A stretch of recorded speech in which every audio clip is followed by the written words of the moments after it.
नमस्कार, आप देख रहे हैं न्यूज़ वन इंडिया। मैं हूं आपके साथ ऋतु तोमर। बुलेटिन की शुरुआत करेंगे तो हेल्थ सेक्टर में भी आपको बता दें कि वित्त मंत्री निर्मला सीतारमण ने जो आज बजट पेश किया उसमें हेल्थ सेक्टर का खासा ध्यान रखा गया है। तो देश का बजट पेश किया गया आज और इस बजट में कई क्षेत्रों के लिए बड़ी घोषणाएं की गई। वित्त मंत्री ने बजट भाषण में कहा कि मार्च 2022 तक देश में 8500 किलोमीटर के राजमार्ग परियोजना का आवंटन किया जाएगा। केंद्रीय मंत्री नितिन गडकरी ने इस बजट का स्वागत किया है। इस मौके पर हमारे संवाददाता पीयूष तिवारी ने नितिन गडकरी से खास बात की। देखिए, मंत्री नितिन गडकरी जी है सर। राष्ट्रीय राजमार्गों को लेकर आज बजट में क्या कुछ आया सर? बहुत कुछ आया है और लाखों करोड़ की घोषणा आई है और बजट के पहली प्रायोरिटी इंफ्रास्ट्रक्चर को थी और हमारा बजट जो था वो भी 91,000 से अब 1,18,000 करोड़ हुआ है। और एक प्रकार से TOT model BOT NUT hybrid ये सब मॉडल को लेकर अभी अलग अलग प्रकार के जो मॉडल है उसमें हम लोग मोनेटाइज कर रहे हैं और इससे वर्ल्ड क्लास का इंफ्रास्ट्रक्चर आने वाले 2-3 साल में बनेगा। एक्सप्रेस हाईवेज बनेंगे और उसके लिए पब्लिक ट्रांसपोर्ट को भी एक तरफ इंकरेज किया गया है। 25,000 नई बसेस आ रही है। मेट्रो के बारे में काफ़ी एक्सपांशन किया गया है, तो पब्लिक ट्रांसपोर्ट को भी बढ़ावा मिला है। तो मुझे लगता है ये बहुत बड़ी उपलब्धि है। सर एमएसएमई सेक्टर में क्या कुछ मिला है सर बजट से? एमएसएमई का बजट दुगना हुआ है, 15,000 करोड़ तक गया हुआ है। उसके साथ जो छोटी एमएसएमई है जिसके लिए जो स्टील लगता है, बाकी पार्ट्स लगते हैं, उसमें जो इंपोर्ट ड्यूटी थी वो कम की गई है और स्क्रैप जो आता है पूरा स्टील का उसके ऊपर कोई ड्यूटी नहीं है। तो स्टील की प्राइस कम होगी ऐसी मुझे उम्मीद है, जिससे एमएसएमई सेक्टर को और हमारे कंस्ट्रक्शन सेक्टर का बहुत फ़ायदा होगा। सर आखिरी सवाल सर, आत्मनिर्भर भारत की ओर एक कदम ये बजट माना जाए? निश्चित रूप से एग्रीकल्चर में करीब हमने हमारे प्रायोरिटी सेक्टर के लिए 16 लाख करोड़ की प्रोविज़न की है वित्त मंत्री जी ने। जो डेयरी, फिशरीज़ और एग्रीकल्चर के लिए प्रायोरिटी सेक्टर में लोन मिलेगा। 1 लाख करोड़ से ज़्यादा एग्रीकल्चर इंफ्रास्ट्रक्चर के लिए पैसा मिल रहा है। और सबसे इम्पॉर्टेंट बात यह कि जो 6 पिलर निर्मला जी ने बताया उसमें जो सोशली, इकोनॉमिकली, एजुकेशनली बैकवर्ड है, एग्रीकल्चर, रूरल, ट्राइबल और 115 एस्पिरेंट डिस्ट्रिक्ट, उसके बारे में विशेष विचार किया गया है। इसकी मुझे बहुत खुशी है। मेरे साथ केंद्रीय मंत्री नितिन गडकरी जी है सर। राष्ट्रीय राजमार्गों को लेकर आज बजट में क्या कुछ आया सर? बहुत कुछ आया है और लाखों करोड़ की घोषणा आई है और बजट के पहली प्रायोरिटी इंफ्रास्ट्रक्चर को थी और हमारा बजट जो था वो भी 91,000 से अब 1,18,000 करोड़ हुआ है।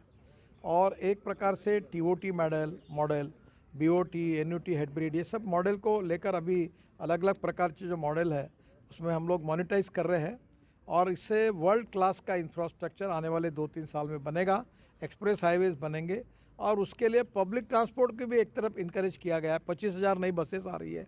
मेट्रो के बारे में काफ़ी एक्सपांशन किया गया है, तो पब्लिक ट्रांसपोर्ट को भी बढ़ावा मिला है। तो मुझे लगता है ये बहुत बड़ी उपलब्धि है। सर एमएसएमई सेक्टर में क्या कुछ मिला है सर बजट से? एमएसएमई का बजट दुगना हुआ है, 15,000 करोड़ तक गया हुआ है। उसके साथ जो छोटी एमएसएमई है जिसके लिए जो स्टील लगता है, बाकी पार्ट्स लगते हैं, उसमें जो इंपोर्ट ड्यूटी थी वो कम की गई है और स्क्रैप जो आता है पूरा स्टील का उसके ऊपर कोई ड्यूटी नहीं है। तो स्टील की प्राइस कम होगी ऐसी मुझे उम्मीद है, जिससे एमएसएमई सेक्टर को और हमारे कंस्ट्रक्शन सेक्टर का बहुत फ़ायदा होगा। सर आखिरी सवाल सर, आत्मनिर्भर भारत की ओर एक कदम ये बजट माना जाए? निश्चित रूप से एग्रीकल्चर में करीब हमने हमारे प्रायोरिटी सेक्टर के लिए 16 लाख करोड़ की प्रोविज़न की है वित्त मंत्री जी ने। जो डेयरी, फिशरीज़ और एग्रीकल्चर के लिए प्राइवेट सेक्टर में लोन मिलेगा। 1 लाख करोड़ से ज़्यादा एग्रीकल्चर इंफ्रास्ट्रक्चर के लिए पैसा मिल रहा है। और सबसे इम्पॉर्टेंट बात यह कि जो 6 पिलर निर्मला जी ने बताया उसमें जो सोशली, इकोनॉमिकली, एजुकेशनली बैकवर्ड है, एग्रीकल्चर, रूरल, ट्राइबल और 115 एस्पिरेंट डिस्ट्रिक्ट, उसके बारे में विशेष विचार किया गया है। इसकी मुझे बहुत खुशी है। मेरे साथ दिल्ली के भाजपा प्रदेश अध्यक्ष आदेश गुप्ता से दिल्ली में होने वाले नगर निगम उपचुनाव और बजट को लेकर बात की हमारे संवाददाता ललित लोधवाल ने। दिल्ली प्रदेश अध्यक्ष आदेश गुप्ता जी, और आज हम इनसे बात करेंगे। आने वाले चुनाव हैं, उपचुनाव, और आपके इस कार्यकाल में पहले चुनाव हैं। देखिए, उपचुनाव है और भारतीय जनता पार्टी का कार्यकर्ता इसको चुनाव के रूप में, मुख्य चुनाव के रूप में ले रहा है। कल हमने चुनाव अभियान का श्री गणेश भगवान महर्षि वाल्मीकि जी के मंदिर के प्रांगण से शुरू किया था और एक एक कार्यकर्ता ने संकल्प लिया है भारतीय जनता पार्टी इन उपचुनाव में विजय होकर निकलेगी। और हमारे लिए चाहे कोई उपचुनाव हो, छोटा चुनाव हो कार्यकर्ता बिल्कुल गंभीरता के साथ, पूरी ईमानदारी से आज दिल्ली में के अंदर जो दिल्ली सरकार ने अराजकता फैलाई है, गणतंत्र दिवस के दिन जिन लोगों ने तिरंगे का अपमान किया, उनके साथ दिल्ली के मुख्यमंत्री खड़े होकर उनका समर्थन करते हैं। आज दिल्ली की जनता को एक मौका मिला है कि कल्याणपुरी हो या फिर ये केशवपुरम जिले की शालीमार बाग हो या कोई भी उपचुनाव हो, उसके अंदर हम आम आदमी पार्टी हो, कांग्रेस हो, सबको शिकस्त देंगे और भारतीय जनता पार्टी सफाई कर्मचारियों की हड़ताल से क्या लगता है कि निगम में नुकसान होगा? देखिए, आज जब से केजरीवाल की सरकार आई है, जब से वो मुख्यमंत्री बने हैं, वो दिल्ली नगर निगम को लगातार परेशान कर रहे हैं, फंड ना देकर परेशान कर रहे हैं, काम नहीं करने दे रहे। खुद उनकी सरकार के अंदर दिल्ली जल बोर्ड, उसमें हजारों करोड़ों रुपए के घोटाले के आरोप हैं। उन्होंने दिल्ली जल बोर्ड को बर्बाद और कंगाल कर दिया है। दिल्ली सरकार की जितनी संस्थाएं हैं वो सही काम नहीं कर रही हैं, और वो दिल्ली की जनता जिन्होंने बड़ी ईमानदारी से टैक्स के रूप में उनको पैसा दिया दिल्ली के विकास के लिए, बेहतरी के लिए, उस पैसे का वो दुरुपयोग करके अपने प्रचार प्रसार में और अपनी पार्टी के प्रचार प्रसार में खर्च कर रही हैं। आज दिल्ली की जनता उनसे जवाब आज चाहती है। आम चुनाव, आज आम बजट भी है, उसके बारे में क्या कहेंगे? बजट आम बजट देशवासियों के लिए राहत प्रदान करने वाला होगा। प्रधानमंत्री जी ने कोरोना संकट में जो देशवासियों को राहत पैकेज दिया है और उनको सुविधाएं दी हैं, निश्चित रूप से ये देश की विकास के लिए एक बहुत अहम बजट होगा और जन सुविधाओं को बढ़ाने वाला बजट होगा।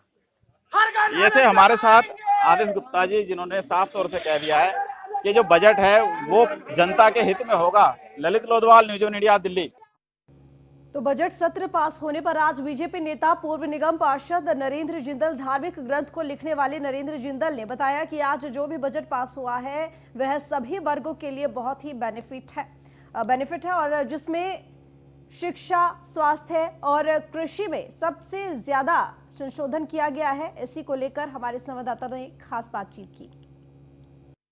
नमस्कार, मैं प्रिंस जायसवाल और आप देख रहे हैं न्यूज़ इंडिया। इस वक्त हमारे साथ जो है बीजेपी नेता नरेंद्र बिंदल जी हैं, जो कि बीजेपी में पूर्व निगम पार्षद रह चुके हैं पश्चिम बिहार से। और मैं आपको बता दूं कि आज जिस तरीके से वित्त मंत्री सीतारमण ने आज बजट पास किया है, उस पर हमारे बात करने के लिए नेताजी हैं। सर, क्या लगता है कि आज जिस तरीके से बजट पास हुआ है, इस पर किस किस चीज़ का जो है संशोधन किया गया है और लोगों को जो है बेनिफिट मिलने का वो है? मैं सर्वप्रथम तो देश के प्रधानमंत्री माननीय नरेंद्र मोदी और वित्त मंत्री निर्मला सीतारमण जी को बधाई देता हूं कि उन्होंने देश का पहला डिजिटल बजट आज पेश किया है और उसमें सभी वर्गों का ध्यान रखा है। भारत में सबसे पहले आज स्वास्थ्य के लिए जरूरत है और स्वास्थ्य का बजट इन्होंने 125% बढ़ा दिया है और हर क्षेत्र में स्वास्थ्य के इन्होंने बजट का प्रावधान किया है। जिस तरीके से अगर हम बात, अभी माहौल चल रहा है किसानों को, तो इसमें किसानों के लिए क्या किया गया है? हाँ, किसानों के लिए भी बहुत, ये कृषि के लिए, किसान के लिए बहुत ही अच्छा बजट है। और एमएसपी के ऊपर, एमएसपी पे लागत से 1.5 गुना कीमत देने का इन्होंने उसमें भी प्रावधान किया है सारा। और 100 मंडियाँ इन्होंने नई, बल्कि 1000 मंडियाँ नई बढ़ाने की घोषणा की है। और शिक्षा के स्तर पे, व्यापार के स्तर पे, इस पे क्या लगता है? शिक्षा के क्षेत्र में तो जो देश के पिछड़े हुआ क्षेत्र है, 758 एकलव्य विद्यालय आदिवासी क्षेत्र में बनाने की घोषणा की है। लेह, जो देश का ऐसा क्षेत्र है जहां हमेशा ही विदेशी आक्रमण का भय रहता है और देश से कटा हुआ सा क्षेत्र रहता था, उस क्षेत्र में एक सेंट्रल यूनिवर्सिटी की इन्होंने घोषणा की है। 15,000 नए स्कूल और जो सरकारी स्कूल हैं उनका स्तर सुधारने की भी बात इन्होंने की है इस बजट में। इंफ्रास्ट्रक्चर, सड़कों के जाल पूरे भारत में बिछाया जा रहा है, उसके लिए भी काफ़ी बड़ा इन्होंने बजट प्रावधान किया है, जिससे कि भी सारा भारत एकजुट हो सके और जुड़ सके आपस में। तो अब छोटा सा एक सवाल है और है कि अब जिस तरीके से किसान बैठे हुए हैं, तो क्या बजट से किसान खुश होंगे? असल में ये किसान के नाम पर देश में एक ओछी राजनीति हो रही है। पहले विपक्ष होता था, नरसिंहा राव जी जब प्रधानमंत्री थे, उन्होंने विदेश में कश्मीर का मुद्दा रखने के लिए विपक्ष के नेता अटल बिहारी वाजपेयी जी को अपनी बात रखने के लिए उन्होंने भेजा था। विपक्ष मुद्दों पर विरोध करे ये तो समझ आती है, लेकिन विपक्ष को केवल सरकार का विरोध करना है। यहां तक इस देश में गिरावट आ गई है विपक्ष की राजनीति में कि उन्होंने वैक्सीन का ही विरोध कर दिया विपक्षी दलों ने कि हम तो वैक्सीन नहीं लगवाएंगे जी, वैक्सीन पहले प्रधानमंत्री लगवाए। पूरे संसार में भारत की वैक्सीन की प्रशंसा हो रही है, 10 देश पड़ोसी देश वैक्सीन मांग रहे हैं और धन्यवाद कर रहे हैं भारत सरकार का, लेकिन हमारे देश की विपक्षी पार्टियां उन वैक्सीन का विरोध कर रही हैं। और इसी प्रकार उन्होंने किसान का विरोध कहीं नहीं है, 90% किसान ये इस बजट के पक्ष में है, लेकिन कुछ ठेकेदार जो बड़े किसान हैं, जो बड़े बड़े जिनके जो ऑलरेडी कॉन्ट्रैक्ट फार्मिंग कर रहे हैं, गेहूं और चावल के उत्पादक जो किसान है ज्यादा, और जो पंजाब के रिच जो जिनके वो हैं और जिनके संबंध विदेशों से हैं, जो दाल आयात करते हैं कनाडा से, इस प्रकार के किसान वो विरोध कर रहे हैं, वो इनको फाइनेंस कर रहे हैं। और इन्होंने एक मुद्दा बना रखा है, ये मोदी जी का विरोध है, मोदी जी के विकास का विरोध है, और ये किसानों का बात करें तो यानी बजट जो है इस बार बिल्कुल सही है। बजट तो बहुत अच्छा है, उम्मीद से अच्छा है। जिस प्रकार कोरोना के महामारी से देश गुजर रहा है, उसमें इतनी अच्छा बजट आना, मैं बहुत बहुत बधाई देता हूं निर्मला सीतारमण। जिस तरीके से आपने सुना कि बजट का जो है स्तर बहुत ही अच्छा है और इस बजट में सबको बेनिफिट मिलेगा। मैं प्रिंस जायसवाल, न्यूज़ 1 इंडिया। तो दिल्ली के मोती नगर से विधायक शिवचरण गोयल ने जखीरा इलाके में इंटरलॉकिंग टाइल्स का उद्घाटन किया। उन्होंने नारियल फोड़कर इंटरलॉकिंग टाइल का उद्घाटन किया। वहीं विधायक शिवचरण गोयल ने कहा कि यहां पर पहले बहुत गंदगी थी, लेकिन इंटरलॉकिंग टाइल्स के लिए स्थानीय लोगों ने मांग की थी। इनकी सुनवाई एमसीडी नहीं कर रही थी, जिसके बाद इंटरलॉकिंग टाइल्स का निर्माण कराया गया। तो वहीं आपको बता दें कि 1450 फीट लंबा डैरन बनाया गया है।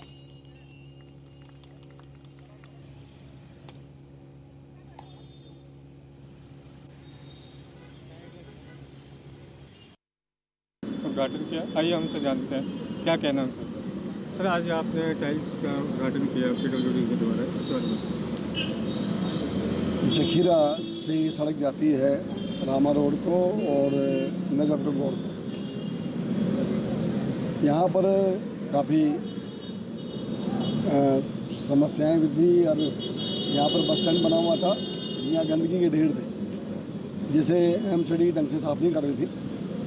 तो अब यहाँ पर ये फुटपाथ बनाया गया है, करीब 1450 फीट लंबा ड्रेन का निर्माण किया गया है। उसके ऊपर कर्बस्टोन लगाए गए हैं और आपके इंटरलॉकिंग टाइल्स लगाई गई है और साथ में एक प्लांटर का भी शेप इसको दे दिया गया है ताकि यहाँ पर पेड़ पौधे लगे और पॉल्यूशंस भी कम होगा और कहीं ना कहीं जनता को एक मैसेज आएगा हरियाली का और चीज़ें एक इन्वायरमेंट के लिए भी बहुत बेटर होंगी।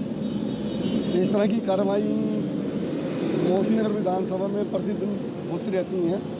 कहीं पर फुटपाथ, कहीं पर पानी की पाइपलाइन, कहीं पर सड़क, कहीं पर बूम बैरियर, तमाम उद्घाटन डेली चलते हैं।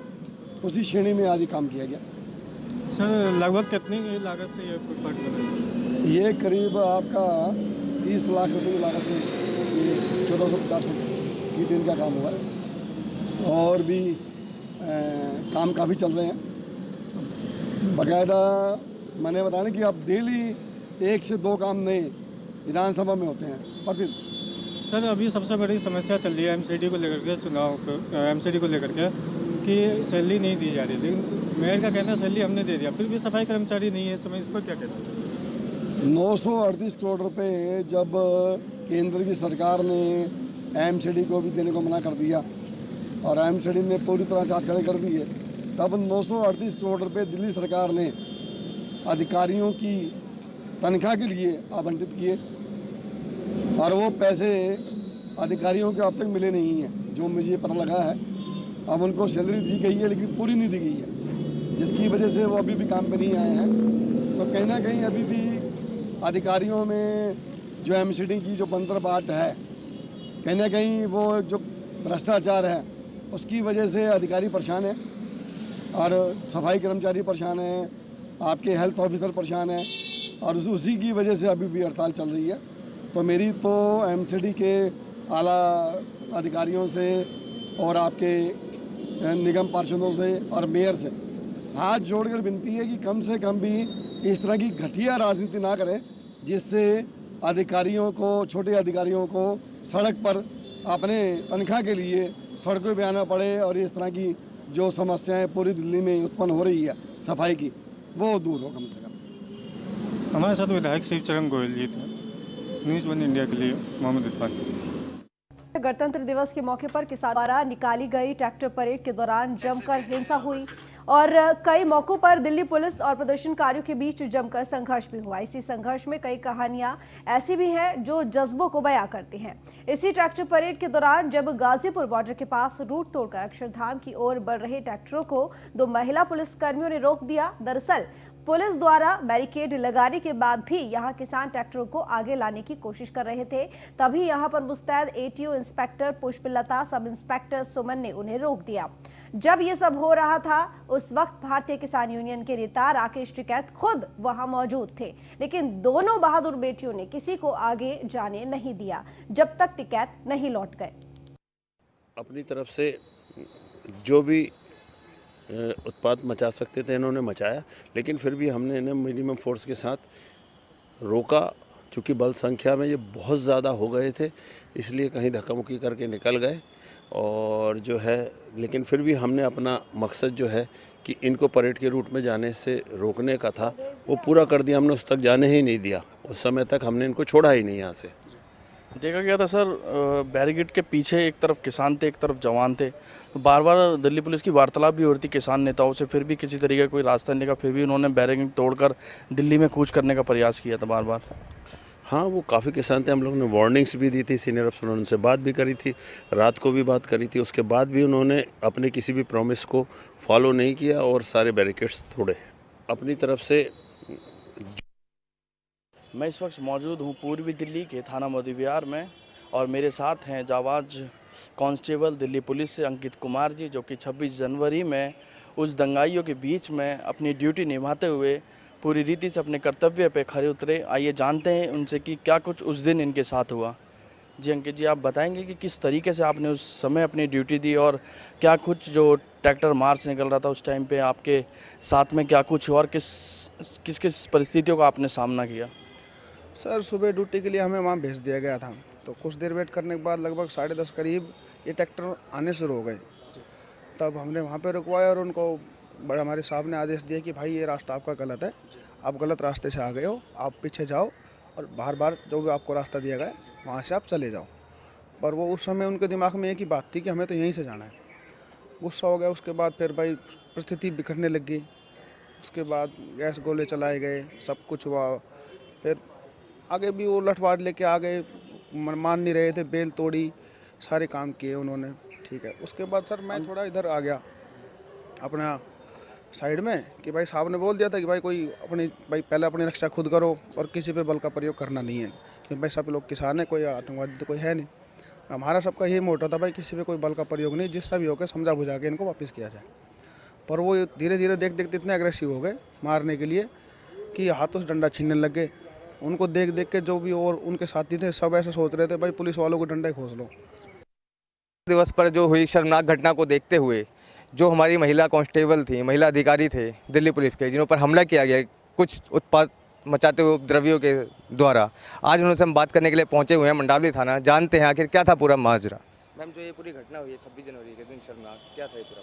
देखिए, हमारी ड्यूटी सुबह से लगी हुई थी और हमारा पॉइंट डिसाइड था गाजीपुर अंडरपास के ऊपर जो राउंड अबाउट है वहाँ पे हमारी ड्यूटी लगी थी, जो कि पहले से ही बैरिकेडिंग कर दी गई थी कि इस रास्ते पर ये लोग नहीं जाएंगे। उनका रूट तय कर दिया गया था सीनियर ऑफिसर और किसान लोगों के साथ बैठकर, और उन्होंने ये वादा भी किया था कि हम अपने तय रूट पर ही चलेंगे।